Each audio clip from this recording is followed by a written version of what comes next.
Famous అవ్వాలి లేదంటే డబ్బు కోసమో కాదు నా ప్రయత్నం అని చెప్పేసి మీరు అన్నారు కదా, చరిత్రలో నిలిచిపోవాలి అనుకుంటున్నాను అని చెప్పేసి మీరు అన్నమాట.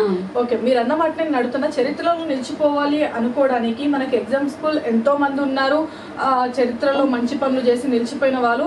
కానీ ఈ బిగ్ బాస్కి వెళ్ళి పిచ్చకుంట్ల గేమ్లు ఆడి ఇవన్నీ ఆడేసి మనము ఏదో చరిత్రలో నిలిచిపోవాలంటే ఎవరికి లాభం? అది నీకు లాభం. కానీ ఒక్క నిమిషం, ఇప్పుడు నువ్వు బిగ్ బాస్కి వెళ్ళి మీరు చరిత్రలో నిలిచిపోవాలి అంటున్నారు, జనాలకు మీరు ఒక హెల్ప్ చేసో లేదంటే ఇంకేదైనా చేసో మీరు చరిత్రలో నిలిచిపోతే అరే ఇంతమందికి సహాయం చేసింది ఇవిడ అని చెప్పేసి లేదంటే ఇంకేదైనా ఉంటుంది. కానీ బిగ్ బాస్కి వెళ్ళి నీ సంతృప్తి కోసం, నీ సంతోషం కోసం, నీ డబ్బు కోసం నువ్వు బేసిక్గా నేను ఎక్స్పెక్ట్ చేయట్లేదు అంటున్నారు.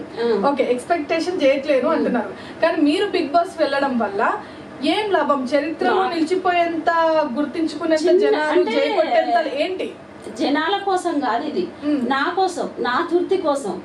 నేనేదో జనాలల్లో పేరు తెచ్చుకోవాలి, డబ్బు సంపాదించాలి. నాకు నా ఇంట్లో పిల్లలకు అరే మా నాన్నమ్మ ఉన్నప్పుడు ఇంత వీడియో చేసింది, ఇట్లా చేయింది, కష్టపడ్డది అని అదొక గుర్తింపు ఉండాలని. అంతేగాని జనాలు నన్ను ఫేమస్ చేయాలి, నన్ను అక్కడ రకం పంపించాలి, నేను ఇంకా పెద్ద పేరు సంపాదించుకోవాలని కాదురా.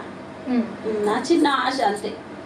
ఎంత ప్రయత్నం చేస్తాను, సపోర్ట్ చేసినా నేను సంతోషంగానే ఉంటా, సపోర్ట్ చేయకుండా సంతోషంగానే ఉంటా.